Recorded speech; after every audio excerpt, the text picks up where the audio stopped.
الحمد لله رب العالمين والصلاة والسلام على نبينا محمد وعلى آله وصحبه اجمعین۔ محترم سامعین، نیت تمام اعمال کی روح ہے۔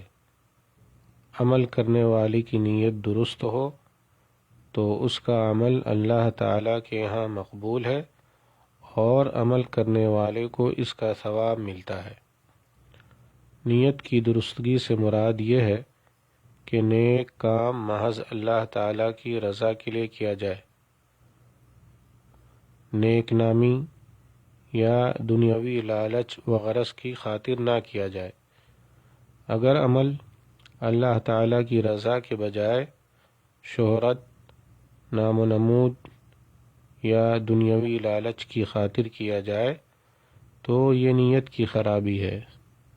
دینی بھائیوں، اگر کوئی عمل اللہ تعالیٰ کی رضا کے لیے نہ ہو بلکہ لوگوں کے دکھلاوے کی خاطر کیا جائے تو وہ اللہ تعالیٰ کے ہاں شرک قرار پاتا ہے۔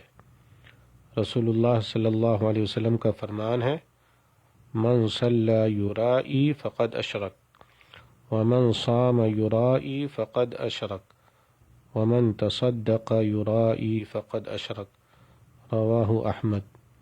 جس نے لوگوں کو دکھانے کے لیے نماز پڑھی اس نے شرک کیا، جس نے لوگوں کو دکھانے کے لیے روزہ رکھا اس نے شرک کیا، اور جس نے لوگوں کو دکھانے کے لیے صدقہ کیا اس نے شرک کیا۔